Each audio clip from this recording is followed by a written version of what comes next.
Welcome to our channel, Behind My Story. Please like, share, and subscribe. This is Tina, and this is a story about me and my biological mother. My mother is sitting in the cafe of a garden center, staring at her cup of tea. I'm over the other side of the shop looking at some strawberry preserves. I want to attract her attention, but the word mom sticks in my throat. I use it so infrequently. Instead of calling out, I just walk over and show her the jam. Ever since I left home 15 years ago, the relationship between my mother and me has worsened. In hindsight, it was never very good to start with, but it's taken 15 years of counseling and soul searching to realize that. The fact of it is that my mother and I don't like each other much. We don't hate each other, we're just sort of indifferent. There, I've said it, indifferent. Saying it feels like committing some sort of crime. My mother and I live hundreds of miles apart, and in the case of most of my friends, this should mean that visiting home should be a time of joy and excitement. Instead, they are weekends of tense, polite conversation, both of us desperately searching for something in common to talk about. And that is usually what she's currently watching on television. As a 20-something woman, I'm constantly surrounded by reminders that my mom should be my best friend. Advertising aimed at my demographic features glamorous, youthful mothers going to the salons with their best friend daughters. Because it's all so alien to me, I tend to become a little bit fixated. I tend to look beyond the principal plot lines of films and become obsessed with the parts that involve a mother and a daughter for a large, loving family headed by a quirky matriarch. When the film Mamma Mia came out, I went to see it with a girlfriend for a bit of a laugh. It was mainly about love affairs between Meryl Streep and her exes. As I watched, I was as always bewildered by the apparently natural bond that mothers and daughters have on screen. Another film. It's complicated. Again with Meryl Streep has a plot that hinges on her post-divorce relationship with her ex-husband. But the highlights for me, the way her children clustered around her and the way she reacted when they all came back to visit. Though I know it's not just on screen. My friend Susie has the same exact sort of relationship with her mom. It baffles and fascinates me. They talk every single day, sometimes more often, and tell each other everything. I didn't have an unhappy upbringing. I wasn't a happy child, but that wasn't down to child abuse or neglect.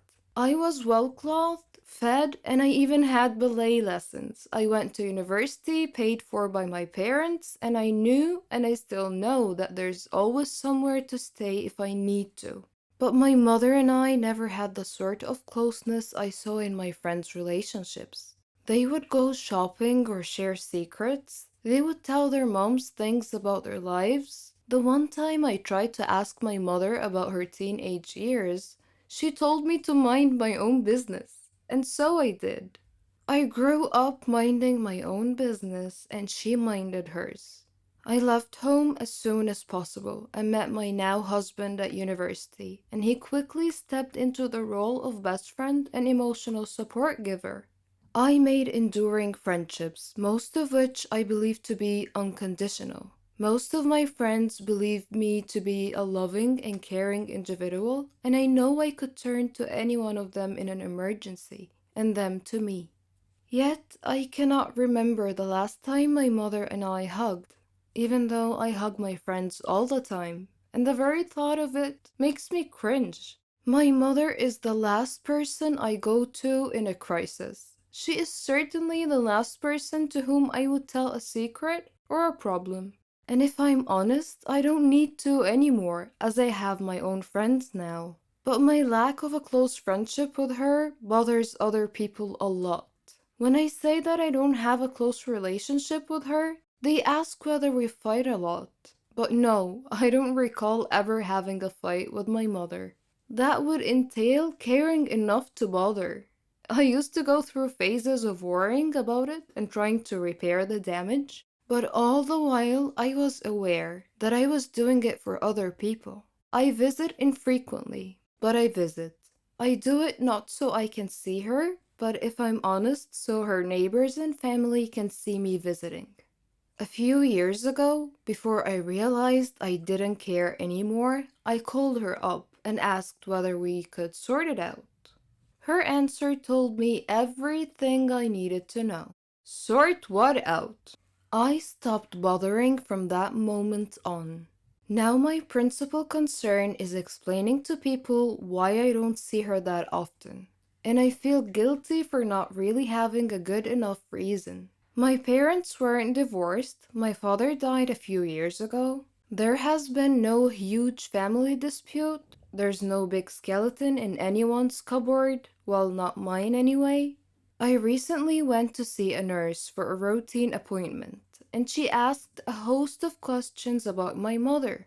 Eventually, I had to confess that I didn't know half the answers. She asked whether I could find out. My heart sank as I imagined having to give away a detail of my life, such as why I was going to the nurse, to my own mother. Mother's Day is a nightmare. Trying to find a card that doesn't say my mother is my best friend or the best mother in the world or my heroine is not easy, let me tell you. Others try to fix it for me. Why don't you book a spa weekend for your mom? The very thought of my mother agreeing to or enjoying something like that is just laughable. Or they ask, why don't you go for counseling? This would be all well and good if she would ever condone the idea, but it implies a relationship that needs to be mended.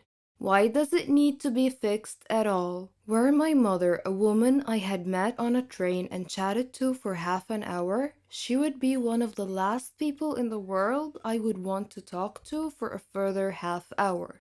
If she wasn't my mother, she would be someone I groaned about having to spend any time with. I simply grew up and discovered that I didn't like my mother as a human being. She's not like me. She's self-obsessed, not interested in others, thoughtless, and incapable of genuine warmth.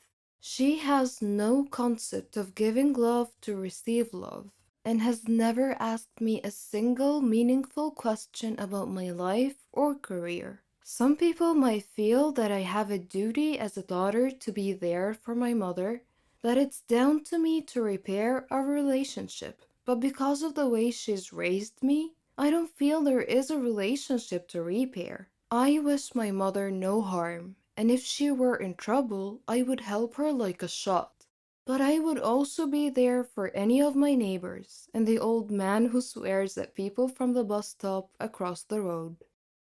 One of the best feelings in the world for any woman is being a mother. To have someone love you for who you are, for just being you, and expect nothing in return. You're the heroine of their story.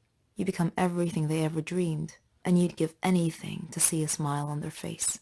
I'm proud to say that I'm a mother to 50 kids. I know, that's a lot, but let me tell you the story. I'm Susan, 20 years old. I come from a very rich family. My dad's Stefan Heiss, a very famous businessman. Yes, the owner of Heiss Cars Industry. My mom's Elena. She comes from a very rich family in Sweden. She married my dad and they built their life from scratch. I loved kids, ever since I was a kid. Sometimes I feel like they're walking cotton candy. Their laughs, their mischief. All the kids in our family loved me, and I loved them. Even my aunt said that I'd make a great mother someday. So did Henry. Henry was my childhood friend. We grew up together. We had the same interests, same hobbies. We even thought alike. We got married and started our life together. We were young, but our dreams were big. I was thrilled when I found out that I was pregnant, and Henry was so happy he couldn't believe it. He did everything he could to help me relax. He couldn't wait to be a father. But destiny had something else in store for us. We had just arrived from Sweden. Henry had a problem at work. He was talking on the phone while driving at high speed on a dangerous road. I tried to tell him to watch the road, but it was too late. A truck came out of nowhere and pushed our car off the side. We fell into the lake, and we were unconscious. When I woke up, I found my mother and Henry's mother both looking at me, trying their best not to cry, and I soon found out why. In order to save my life, they put me through an operation. Not only have I lost my child, but I won't be able to have one ever again. Henry was also bruised, but my wounds ran way deeper.